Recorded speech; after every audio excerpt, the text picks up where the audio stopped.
അസ്സാം വലൈക്കും വറഹമത്തുള്ള. 2022 പബ്ലിക് എക്സാമിന് ചോദിച്ച കോമൺ സേസ് ഇൻകം സ്റ്റേറ്റ്മെൻറ്റ് ഇതാണ് നമ്മൾ ഇന്ന് ഡിസ്കസ് ചെയ്യുന്നത്. അപ്പം നോക്കുക, ഇത് വളരെ സിമ്പിളായിട്ടുള്ള സാധനമാണ്. പക്ഷേ ക്വസ്റ്റ്യനിൽ ചെറിയൊരു നമുക്ക് ട്രാപ്പ് എന്ന് തോന്നുന്നൊരു സാധനമുണ്ട്. അത് നിങ്ങൾ എന്താക്കണം, മനസ്സിലാക്കണം. ഇല്ലെങ്കിൽ ഈ സാധനം കൃത്യമായിട്ട് മനസ്സിലാവില്ല. അപ്പോൾ അതെന്താണെന്ന് വെച്ചാൽ അത് കോമൺ സേസ് സ്റ്റേറ്റ്മെൻ്റ് ആണ്. ഇതിൽ revenue from operation, cost of goods sold, operating expense, non operating expense, depreciation, wages, ഇത്രയും സാധനങ്ങളാണ് നമുക്കിവിടെ തന്നിട്ടുള്ളത്. അതിൽ റവന്യൂ ഇവിടെ ഒറ്റ സാധനമേ ഉള്ളൂ, നമുക്ക് മനസ്സിലായി. ഇതാണ് റവന്യൂ എന്ന് പറഞ്ഞ സാധനം. രണ്ടാമത് കൊടുത്ത സാധനം കോസ്റ്റ് ഓഫ് ഗുഡ്സ് സോൾഡ് ആണ്. കോസ്റ്റ് എന്ന് പറഞ്ഞാൽ ചിലവ് എന്നാണ് അർത്ഥം. അപ്പോൾ നമുക്ക് എക്സ്പെൻസ് 1 കിട്ടി. രണ്ടാമത്തെ എക്സ്പെൻസ് എന്ന് പറഞ്ഞാൽ ഓപ്പറേറ്റിംഗ് എക്സ്പെൻസ് ആണ്. അപ്പോൾ ഇതും ഒരു എക്സ്പെൻസ് ആണ്. മൂന്നാമത്തെ സാധനം നോൺ ഓപ്പറേറ്റിംഗ് എക്സ്പെൻസ് ആണ്. അപ്പം ഇതും ഒരു എക്സ്പെൻസ് ആണ്. ഇനി ഇവിടെ 2 സാധനം ഉണ്ട്, ഡിപ്രിസിയേഷനും വേജസും. ഇതിവിടെ കൊടുത്തത് നമ്മളൊന്ന് കൺഫ്യൂഷൻ ആക്കാൻ വേണ്ടി കൊടുത്തതാണ്. ഇനി ഇതെന്താ സംഭവം എന്നുള്ളത് പറയാം. നമ്മൾ പ്ലസ് 1 നമ്മൾ പഠിച്ചിട്ടില്ലേ? അതായത് ആദ്യം നമ്മൾ ട്രേഡിംഗ് അക്കൗണ്ട് ഉണ്ടാക്കും. ഈ ട്രേഡിംഗ് അക്കൗണ്ടിലെ സാധനത്തിന് നമ്മൾ ഡയറക്റ്റ് എക്സ്പെൻസ് എന്നാണ് പറഞ്ഞിരുന്നത്. ഓർമ്മ ഉണ്ടോയെന്ന് അറിയില്ല. അത് ഡയറക്റ്റ് എക്സ്പെൻസ് ആണ്. ഇവിടെ ഡയറക്റ്റ് എക്സ്പെൻസ് എന്ന് പറഞ്ഞ സാധനം കോസ്റ്റ് ഓഫ് ഗുഡ്സ് സോൾഡ് ആണ്. കോസ്റ്റ് ഓഫ് ഗുഡ്സ് സോൾഡ് കൊണ്ട് ഉദ്ദേശിക്കുന്നത് ആ സാധനം, വിറ്റ സാധനത്തിന് എത്രയാണ് ചിലവായത്. ആ ചിലവ് എങ്ങനെ കണക്കാക്കുക എന്ന് വെച്ചാൽ നമ്മൾ പർച്ചേസ് പ്ലസ് ഡയറക്റ്റ് എക്സ്പെൻസ്, ആ ഡയറക്റ്റ് എക്സ്പെൻസിൽ എന്ത് പെടുന്നുണ്ട്? വേജസ് എന്ന് പറഞ്ഞ സാധനം അതിൽ പെടുന്നുണ്ട്. അപ്പോൾ സത്യത്തിൽ ഈ വേജസ് എന്താക്കിയിട്ടുണ്ട്? ഈ വേജസ് ഈ കോസ്റ്റ് ഓഫ് ഗുഡ്സ് സോൾഡിൽ പെട്ട സാധനം തന്നെയാണ്. അപ്പോൾ ഇത് റിപ്പീറ്റാണ്, ഇതെന്താക്കേണ്ട എഴുതേണ്ട ആവശ്യമില്ല. ഒന്നുകൂടെ മനസ്സിലാക്കുക, കോസ്റ്റ് ഓഫ് ഗുഡ്സ് സോൾഡിൽ ഡയറക്റ്റ് എക്സ്പെൻസ് പെടും. ഡയറക്റ്റ് എക്സ്പെൻസ് പെട്ടതാണ് ഈ വേജസ്. അതുകൊണ്ട് എന്താക്കേണ്ട, ഇത് രണ്ടാമത് എടുത്ത് എഴുതേണ്ട ആവശ്യമില്ല. അപ്പോൾ ഇത് നമ്മൾ എന്താക്കേണ്ട, കണക്കിൽ രേഖപ്പെടുത്തണ്ട. ഓക്കെ. ഇനി വേറൊരു സാധനമാണ് ഓപ്പറേറ്റിംഗ് എക്സ്പെൻസ്. ഓപ്പറേറ്റിംഗ് എക്സ്പെൻസ് എന്ന് പറഞ്ഞാൽ അതുകൊണ്ട് ഉദ്ദേശിക്കുന്നത് എന്താണെന്ന് അറിയാം. നമ്മൾ പ്രോഫിറ്റ് ആൻഡ് ലോസ് അക്കൗണ്ടിൽ രേഖപ്പെടുത്തിയ സാധനങ്ങളല്ലേ, നമ്മളെ സാലറി, ഡിപ്രിസിയേഷന്, ഇങ്ങനത്തെ സാധനത്തിനാണ് നമ്മൾ ഓപ്പറേഷൻ എക്സ്പെൻസ് എന്ന് പറയാം. ഈ ഓപ്പറേറ്റിംഗ് എക്സ്പെൻസിൽ പെട്ടതാണെന്ത്? ഡിപ്രിസിയേഷൻ എന്ന് പറഞ്ഞ സാധനം ഓപ്പറേറ്റിംഗ് എക്സ്പെൻസിൽ പെട്ടതാണ്. അപ്പോൾ ഇതൊരു തവണ എന്താക്കിയിട്ടുണ്ട്, നമ്മൾ കൂട്ടിയിട്ടുണ്ട്. ഇതിൽ പെട്ട സാധനം തന്നെയാണിത്. അപ്പോൾ ഇത് ഉണ്ടാക്കേണ്ട, ഇതും നമ്മൾ രേഖപ്പെടുത്തേണ്ട ആവശ്യമില്ല. ഓക്കെ. അപ്പോൾ നിങ്ങളൊരു കാര്യം മനസ്സിലാക്കുക, ഇത് ഡയറക്റ്റ് എക്സ്പെൻസ് ആണ്. ഡയറക്റ്റ് എക്സ്പെൻസ് കൊണ്ട് ഉദ്ദേശിക്കുന്നത് നമ്മുടെ പ്രൊഡക്റ്റുമായിട്ട് നേരിട്ട് ബന്ധമുള്ളതിനെയാണ് നമ്മൾ ഡയറക്റ്റ് എക്സ്പെൻസ് എന്ന് പറയാം. അതല്ലെങ്കിൽ ഒരു പ്രൊഡക്റ്റ്, നമ്മൾ സാധനം പ്രൊഡക്റ്റ് ഉണ്ടാക്കുകയാണെങ്കിൽ ആ പ്രൊഡക്റ്റ് ആയി തീർന്നത് വരെയുള്ള എല്ലാ സാധനത്തിനെയും ആ പ്രൊഡക്റ്റ് ആയി തീർന്നത് വരെയുള്ള എല്ലാ ചിലവിനെയും നമ്മൾ ഡയറക്റ്റ് എക്സ്പെൻസ് എന്നാണ് പറയാം. അതേസമയം ആ പ്രൊഡക്റ്റ് ഉണ്ടായി കഴിഞ്ഞതിൻ്റെ ശേഷം നമ്മൾ സപ്ലൈ ചെയ്യുമ്പോൾ ഒക്കെ ഉണ്ടായ ചിലവുണ്ടല്ലോ, പ്രൊഡക്റ്റ് ആയി കഴിഞ്ഞതിൻ്റെ ശേഷം ഉണ്ടായ ചിലവ്, ഇതാണെന്ത്? ഈ ഇൻഡയറക്റ്റ് എക്സ്പെൻസ്, അതല്ലെങ്കിൽ ഓപ്പറേറ്റിംഗ് എക്സ്പെൻസ് എന്ന് പറയാം. ഓക്കെ. ഇനി അതിൻ്റെ പുറമെ വേറൊരു എക്സ്പെൻസും കൂടെ വരുന്നുണ്ട്, നോൺ ഓപ്പറേറ്റിംഗ് എക്സ്പെൻസ് ആണ്. നോൺ ഓപ്പറേറ്റിംഗ് എക്സ്പെൻസ് എന്ന് പറഞ്ഞാൽ ഇത് പ്രൊഡക്റ്റുമായി നേരിട്ട് ബന്ധപ്പെട്ടതൊന്നുമല്ല, എന്നാൽ ബിസിനസ്സിൽ പെട്ടതാണ്. അങ്ങനത്തെ എക്സ്പെൻസിനാണ് നമ്മൾ നോൺ ഓപ്പറേറ്റിംഗ് എക്സ്പെൻസ് എന്ന് പറയാം. ഫോർ എക്സാമ്പിൾ, നമ്മൾ ലോണിൻ്റെ ഇൻട്രസ്റ്റ് കൊടുത്തു. അത് സ്ഥാപനം സംബന്ധിച്ചോളം എന്താണ്? ചിലവാണ്. അതേസമയം ആ ചിലവ് എന്തല്ല, ഓപ്പറേറ്റിങ്ങിൽ പെട്ടതല്ല, ഡയറക്റ്റിലും പെട്ടതല്ല. നമ്മൾ സിമ്പിളായിട്ടൊരു ഉദാഹരണം ഇവിടെ പറയുകയാണെങ്കിൽ നോക്കുക. ഇപ്പോൾ നമ്മൾ കടയിലേക്ക് 10,000 റുപ്യ നമ്മൾ ചെരുപ്പ് ഉണ്ടാക്കുകയാണ്. അപ്പോൾ അതിൻ്റെ റബ്ബർ ഇങ്ങോട്ട് കൊണ്ടുവന്ന 10,000 റുപ്യേൻ്റെ ചിലവുണ്ട്. ഓക്കെ. ഇത് നമ്മൾ റബ്ബർ നമ്മൾ കടയിലേക്ക് കൊണ്ടുവന്നത് കേട്ടോ. ചെരുപ്പ് നമ്മൾ ഉണ്ടാക്കി കഴിഞ്ഞതിന് ശേഷം നമ്മൾ ഓരോ കടയിലും കൊണ്ടുപോയി സപ്ലൈ ചെയ്തപ്പം 20,000 റുപ്യ എന്തുണ്ട്? വണ്ടിക്ക് ചിലവുണ്ട്. ഓക്കെ. ഇത് ഇങ്ങോട്ട് കൊണ്ടുവന്ന വണ്ടീൻ്റെ ചിലവാണ്, അത് അങ്ങോട്ട് പോയ വണ്ടീൻ്റെ ചിലവാണ്. ഈ വർഷം നമ്മൾ എന്താക്കിയിട്ടുണ്ട്? ഒരു 3,000 എന്തിന് കൊടുത്തിട്ടുണ്ട്? ലോണാക്കിയിട്ട് ലോണിൻ്റെ ഇൻട്രസ്റ്റ് നമ്മൾ 3,000 കൊടുത്തിട്ടുണ്ട്. ഇത് ഡയറക്റ്റ് എക്സ്പെൻസാണ്, കാരണം പ്രൊഡക്റ്റ് ഉണ്ടാവുന്നതിന് മുമ്പുള്ള ചിലവ്. ഇത് ഇൻഡയറക്റ്റ് എക്സ്പെൻസ്, അതായത് ഓപ്പറേറ്റിംഗ് എക്സ്പെൻസ് ആണ്, പ്രൊഡക്റ്റ് ഉണ്ടായി കഴിഞ്ഞതിന് ശേഷമുള്ള ചിലവ്. ഇത് നോൺ ഓപ്പറേറ്റിംഗ് എക്സ്പെൻസാണ്, അതായത് ബിസിനസ്സുമായിട്ട് ബിസിനസ് അല്ല, നമ്മുടെ പ്രൊഡക്റ്റുമായി നേരിട്ടോ അതല്ലെങ്കിൽ ഇതിൻ്റെ ഒരു പിന്നെന്താ ഒരു നിർബന്ധിത ഘടകവും അല്ലാത്ത സാധനമാണ് എന്ത് ഈ സാധനം ഇൻട്രസ്റ്റ് കൊടുക്കുക എന്ന് പറഞ്ഞത്. ഇതെന്താണ് നോൺ ഓപ്പറേറ്റിംഗ് എക്സ്പെൻസ് ആണ്. അപ്പോൾ നമ്മൾ പ്രോഫിറ്റ് കാണലാണല്ലോ ഇവിടെ നമ്മളെ ഉദ്ദേശം. അപ്പോൾ പ്രോഫിറ്റ് കാണുന്ന സമയത്ത് നമ്മൾ എന്ത് ചെയ്യണമെന്നോ, നമ്മൾ റവന്യൂന്ന് ഇൻഡയറക്റ്റ് എക്സ്പെൻസും കുറക്കണം, ഇൻഡയറക്റ്റ് എക്സ്പെൻസും കുറക്കണം, അതുപോലെ തന്നെ നോൺ ഓപ്പറേറ്റിംഗ് എക്സ്പെൻസും കുറക്കണം. അതല്ലെങ്കിൽ ഡയറക്റ്റ് എക്സ്പെൻസും കുറക്കണം, ഓപ്പറേറ്റിംഗ് എക്സ്പെൻസും കുറക്കണം, ഇൻഡയറക്റ്റ് അതല്ലെങ്കിൽ നോൺ ഓപ്പറേറ്റിംഗ് എക്സ്പെൻസും എന്താക്കണം നമ്മൾ കുറക്കണം. അതേസമയം ഈ വേജസും ഡിപ്രീസിയേഷനും ഈ രണ്ട് സാധനം എന്താക്കിയിട്ടുണ്ട്, വേജസ് എന്നുള്ള സാധനം ഈ 10,000-ത്തിലല്ല ഡയറക്റ്റ് എക്സ്പെൻസ് ആയിട്ട് ഉദ്ദേശിച്ചത്, അതിലും ഡിപ്രീസിയേഷൻ എന്നുള്ള സാധനം ഓപ്പറേറ്റിങ്ങിലും എന്താക്കിയിട്ടുണ്ട് പെട്ടിട്ടുണ്ട്. അതുകൊണ്ട് എന്താക്കേണ്ട ഈ രണ്ട് സാധനം സെപ്പറേറ്റ് വീണ്ടും എടുത്തിടേണ്ട ആവശ്യമില്ല, അത് ഇതിലും പെട്ട സാധനമാണ്. ഓക്കെ, ഇനി നമ്മൾ എന്താക്കുകയാണ് പ്രോബ്ലം ചെയ്യുകയാണ് നോക്കുക.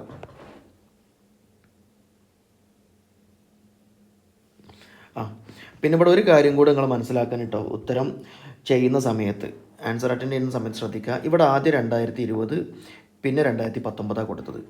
കോമൺ സെൻസ് സ്റ്റേറ്റ്മെൻറ്റ് ഉണ്ടാക്കുമ്പോൾ നമുക്കറിയാം 2019 ആദ്യത്തെ വർഷം ആദ്യം എഴുതണം, പിറ്റത്തെ വർഷം പിന്നെ എഴുതണം, എന്നിട്ട് ഇത് തമ്മിൽ കമ്പയർ ചെയ്തിട്ടാണ് എന്താ വേണ്ടത് പോവേണ്ടത്. ഓക്കെ, അപ്പോൾ അതെന്താക്കുക ഓർമ്മയിലുണ്ടാവും കേട്ടോ. നമ്മൾ ഇവിടെ ആൻസർ ചെയ്യുകയാണ്. ആദ്യം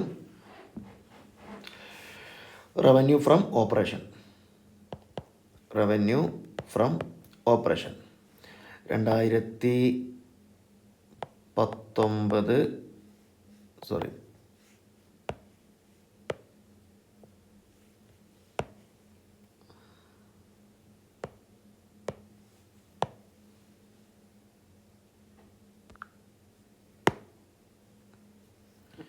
2019 പിന്നെ 2020 അല്ലേ ഇവിടെ ഉള്ളത്. 2019 2020 2021 അങ്ങനെയാണ് കേട്ടോ.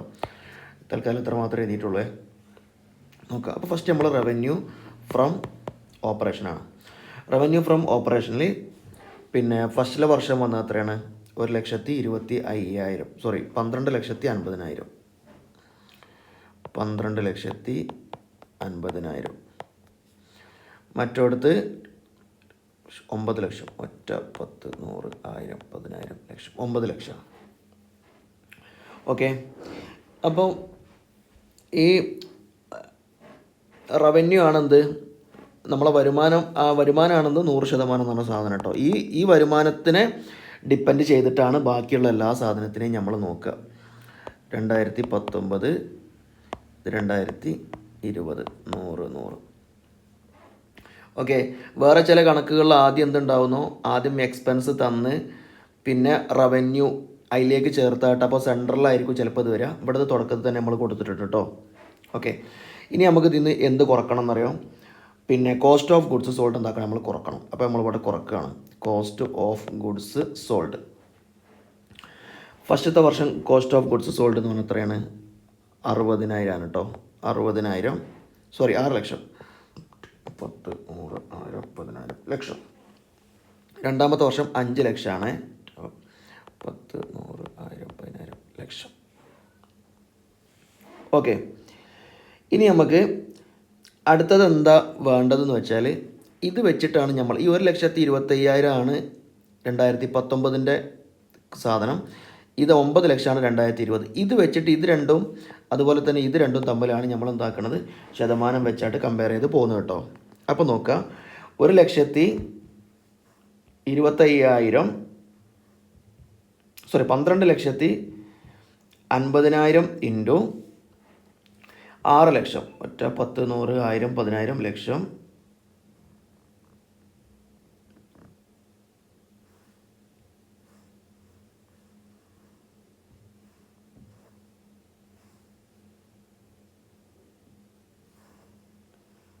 ഇൻറ്റു 100.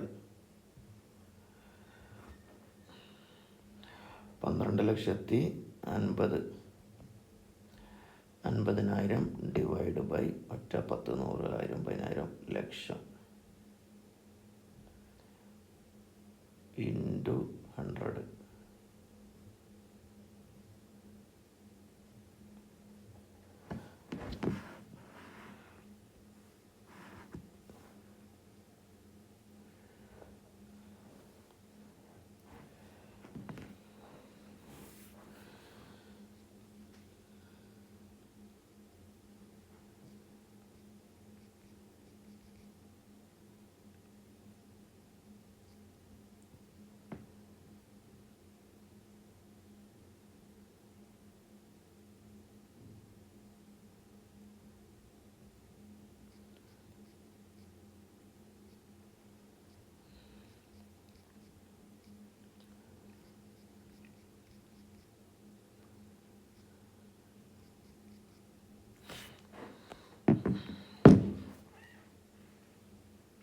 ഓക്കെ, നമ്മൾ ചെയ്ത ഭാഗം ചെറുതായിട്ടൊന്ന് മാറിപ്പോയതാ കേട്ടോ. ഇങ്ങനെയാണ് ഉണ്ടാവുക 6 ലക്ഷം. അപ്പോൾ ഫസ്റ്റ് നമ്മൾ ഇതിൻ്റെ കാണുകയാണേ, 1, 10, 100, 1000, 10000, ലക്ഷം. 6 ലക്ഷം ഡിവൈഡ് ബൈ 12,50,000 ഇൻറ്റു 100, 48% കിട്ടട്ടോ.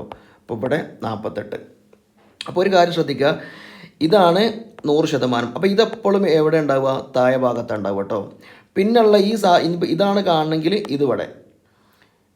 ഓക്കെ, ഇനി ഇത് രണ്ടും തമ്മിലാണ് കാണണ്ടെങ്കിൽ ഇതല്ലേ 100%. അപ്പോൾ 9 ലക്ഷം എപ്പോഴും താഴെയാണ് ഉണ്ടാവുക. അപ്പോൾ നമ്മൾ ഇതൊന്ന് കാണാം. നമ്മൾ 50 ലക്ഷം, 5 ലക്ഷം അല്ലേ? 1, 10, 100, 1000, 10000, lakh. 5 lakh divide by 9 lakh, 1, 10, 100, 1000, 10000, lakh into 100.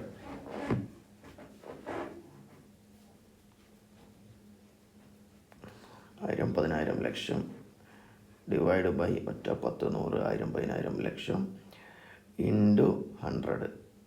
55%. 55.5. Okay, അപ്പോൾ നമ്മൾ ഒന്നാമത്തെ സാധനം എന്താക്കി കഴിഞ്ഞു കേട്ടോ. ഇനി നമ്മൾ എന്താക്കുകയാണ് അടുത്ത നമുക്ക് വേണ്ടത്. അപ്പോൾ ഇത് നമ്മൾ ചെയ്ത് കഴിഞ്ഞു. ഇനി മൂന്നാമത്തത്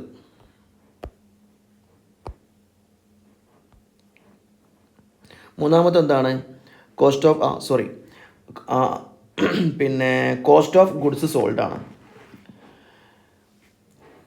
നിങ്ങൾക്ക് ഓർമ്മയല്ലേ, നമ്മൾ ട്രേഡിംഗ് അക്കൗണ്ട് ചെയ്ത് കഴിഞ്ഞാൽ നമുക്ക് കിട്ടുന്നൊരു സാധനമല്ലേ ഗ്രോസ് പ്രോഫിറ്റ് എന്ന് പറഞ്ഞ സാധനം? അതാണ് നമ്മളിവിടെ അടുത്ത് കാണാൻ വേണ്ടി പോകുന്നത്. അതായത് റവന്യൂ എന്ന് നമ്മൾ ഡയറക്റ്റ് എക്സ്പെൻസ് കുറച്ച് കഴിഞ്ഞാൽ നമുക്ക് എന്ത് കിട്ടും? ഗ്രോസ് പ്രോഫിറ്റ് കിട്ടും. അതാണ് നമ്മളിവിടെ ചെയ്യണത്, ഗ്രോസ് പ്രോഫിറ്റ്. നമ്മൾ ഇവിടെ എന്താക്കി, ഡയറക്റ്റ് എക്സ്പെൻസ് നമ്മൾ കണ്ടു കഴിഞ്ഞു. ഇനി എന്താക്കാനാണ്? ഡയറക്റ്റ് എക്സ്പെൻസ് ഇവിടെ നമ്മൾ കുറച്ച് കഴിഞ്ഞാൽ നമുക്ക് എന്ത് കിട്ടും? ഗ്രോസ് പ്രോഫിറ്റ് എന്ന് പറഞ്ഞ സാധനം കിട്ടും. ഗ്രോസ് പ്രോഫിറ്റ് 12,50,000 നിന്ന് 6 ലക്ഷം കുറച്ചാൽ 6,50,000 എന്താവുക? നമുക്ക് ഉണ്ടാവുക 6,50,000. പിന്നെ 9 ലക്ഷത്തിൽ നിന്ന് 5 ലക്ഷം കുറച്ചാൽ നമുക്ക് എത്ര ബാക്കി ഉണ്ടാകുക? 4 ലക്ഷമാണ് ഇവിടെ ബാക്കി ഉണ്ടാവുക. 10,000, 4 ലക്ഷം. ക്ലിയർ ആണോ? ഇനി എന്താക്കണമെന്നോ, ഇത് വെച്ചിട്ട് എന്താക്കണം? നമ്മൾ കാണണം. ഇതുമാണ് കണ്ട് നമ്മൾ അടുത്ത് ഇത് കാണാം. ഇനി ഓരോ സാധനങ്ങൾ അടിയിലേക്ക് വരുമ്പോഴൊക്കെ ഇതുമായിട്ടാണ് കേട്ടോ നമ്മൾ ബന്ധപ്പെടുത്തിയിട്ട് കാണാം. കാരണം ഇതാണ് 100%. ആ 100%ൻ്റെ എത്ര ഭാഗമാണ് കോസ്റ്റ് ഓഫ് ഗുഡ്സ് സോൾഡ് ആയത്, എത്ര ശതമാനമാണ് ഗ്രോസ് പ്രോഫിറ്റ് ഉള്ളത്, എത്ര ശതമാനമാണ് ഓപ്പറേറ്റിംഗ് പ്രോഫിറ്റ് ഉള്ളത്, ഇങ്ങനെയാണ് നമ്മൾ കാണുക.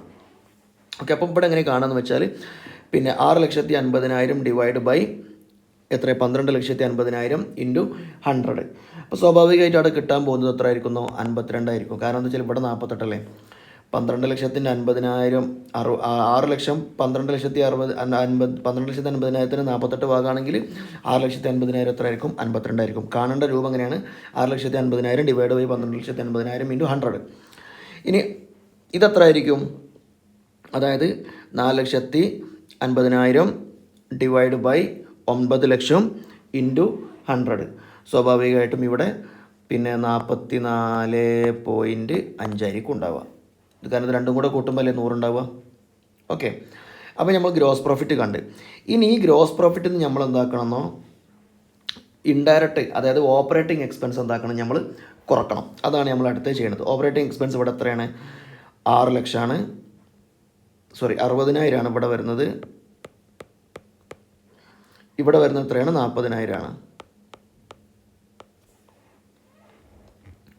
60,000, 40,000. ഇനി നമ്മൾ ഈ 60,000, 40,000 12,50,000 എത്ര ഭാഗം ഉണ്ടെന്ന് നമ്മൾ നോക്കണം. ഓക്കെ, അപ്പോൾ അതെങ്ങനെ കാണാം? 60,000 ഡിവൈഡ് ബൈ 12,50,000 ഇൻറ്റു 100. അതുപോലെ തന്നെ 40,000 ഡിവൈഡ് ബൈ 9 ലക്ഷം ഇൻറ്റു 100. അങ്ങനെ നോക്കുമ്പോൾ നമുക്ക് ഇത് നോക്കിയാൽ എത്ര കിട്ടുക എന്ന് വെച്ചാൽ 4.8 ആണ് ഇത് കിട്ടുക. മറ്റേത് 4.44 കിട്ടുക. അപ്പോൾ ഗ്രോസ് പ്രോഫിറ്റിൽ നിന്ന് നമ്മൾ എന്താക്കിയെന്നോ ഓപ്പറേറ്റിംഗ് എക്സ്പെൻസ് നമ്മൾ കുറച്ച്. ഇനി നമുക്ക് കിട്ടാൻ പോകുന്ന സാധനം, അതായത് ഗ്രോസ് പ്രോഫിറ്റിൽ നിന്ന് നമ്മൾ ഓപ്പറേറ്റിംഗ് എക്സ്പെൻസും കൂടെ കുറച്ചാൽ നമുക്ക് കിട്ടുന്ന സാധനത്തിൻ്റെ പേരാണ് ഓപ്പറേറ്റിംഗ് പ്രോഫിറ്റ് എന്ന് പറഞ്ഞ സാധനം. ഓക്കെ, ഇനി ഓപ്പറേറ്റിംഗ് പ്രോഫിറ്റ് ഇവിടെ എത്രയാണ് പറയണത്? ഓപ്പറേറ്റിംഗ് വരുമ്പോൾ പെട്ടെന്ന് കാണണം. 6,50,000 നിന്ന് 60,000 കുറച്ച് കഴിഞ്ഞാൽ 5,90,000 ഉണ്ടാവുക. ഓക്കെ, 4,00,000 നിന്ന് 4,000 കുറച്ചാൽ 3,60,000 ഉണ്ടാവുക. ഇനി ഇതെന്താക്കണം, ഇതുമായിട്ട് എന്താക്കണം, നമ്മൾ തട്ടിച്ച് നോക്കണം. അപ്പം എങ്ങനെയാണ് കാണുക? 5,90,000 ബൈ 12,50,000 12,50,000 ഇൻറ്റു 100. അപ്പോൾ 47.2 കിട്ടുക. ഓക്കെ, മറ്റോടത്ത് കിട്ടുക 40. ഇപ്പം നമുക്ക് എന്ത് കിട്ടി? ഓപ്പറേറ്റിംഗ് പ്രോഫിറ്റ് കിട്ടി. പക്ഷേ ഇനി എന്താക്കണം?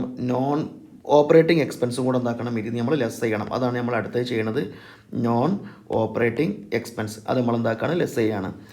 7,500 ഈ വർഷം വരുന്നത്. 6,000 ഈ വർഷം വരുന്നത്. ഓക്കെ, ഇപ്പം ഇനി എന്താക്കണമെന്നോ, ഇതുമായിട്ട് എന്താക്കണം? തട്ടിച്ച് നോക്കണം. എത്ര ഭാഗമാണ്, അതായത് റവന്യൂവിൻ്റെ എത്ര ഭാഗമാണ് നോൺ ഓപ്പറേറ്റിംഗ് എക്സ്പെൻസ് വന്നത് എന്നുള്ളതാണ് നമ്മൾ നോക്കുന്നത്. അത് കാണൽ 7,500 ഡിവൈഡ് ബൈ 12,50,000 അങ്ങനെ കൂട്ടുമ്പോൾ നമുക്ക് കിട്ടുന്നത് 0.6. മറ്റോടത്ത് നമുക്ക് കിട്ടുന്നത് 0.67. ഓക്കെ, അങ്ങനെ എന്താക്കിയെന്നോ, നമ്മൾ നോൺ ഓപ്പറേറ്റിംഗ് എക്സ്പെൻസും നമ്മൾ കുറച്ച് കഴിഞ്ഞ് കുറഞ്ഞത് കുറക്കുകയാണ് കേട്ടോ. അപ്പോൾ നമ്മൾ കുറച്ചിട്ടില്ല, അടുത്ത നമ്മൾ എന്താക്കുകയാണത് കുറക്കുകയാണ്. കുറക്കുമ്പോൾ നോക്കുക, 5,90,000 നിന്ന് നമ്മൾ 7,500 കുറച്ച് കഴിഞ്ഞാൽ നമുക്ക് കിട്ടുക 5,82,500. 5,82,500. മറ്റോടത്ത് കിട്ടുക 3,54,000. 3,54,000 കിട്ടി. ഇനി ഇതുമായിട്ട് എന്താക്കണം? തട്ടിച്ച് നോക്കണം. അത് 5,82,500 ഡിവൈഡ് ബൈ 12,50,000 ഇൻറ്റു 100. അപ്പോൾ 46.6 എന്താ ഇവിടെ കിട്ടുക. അപ്പുറത്ത് 39.3 കിട്ടും. അത് എങ്ങനെയാണ്? 3,54,000 ഡിവൈഡ് ബൈ 9 ലക്ഷം ഇൻറ്റു 100. ഇതാണ് നമ്മളെ പ്രോഫിറ്റ് എന്ന് പറഞ്ഞത്. ഇനി ഇവിടെ എന്താക്കിയിട്ടില്ല, ബാക്കിയ സാധനങ്ങളൊന്നും കൊടുത്തിട്ടില്ല. നമ്മൾ പറഞ്ഞു ഡിപ്രിസിയേഷനും വേജസ് എന്തായാലും അതിൽ പെടൂല. അത് പെടാണ്ടിരിക്കാനുള്ള കാരണം മറ്റേൽ എന്താക്കിയിട്ടുണ്ട്, അത് പെട്ടിട്ടുണ്ട് എന്നുള്ളതാണ്. ഓക്കെ, അപ്പോൾ ഇതാണ് ഇതിൻ്റെ കണക്ക് എന്ന് പറഞ്ഞത്.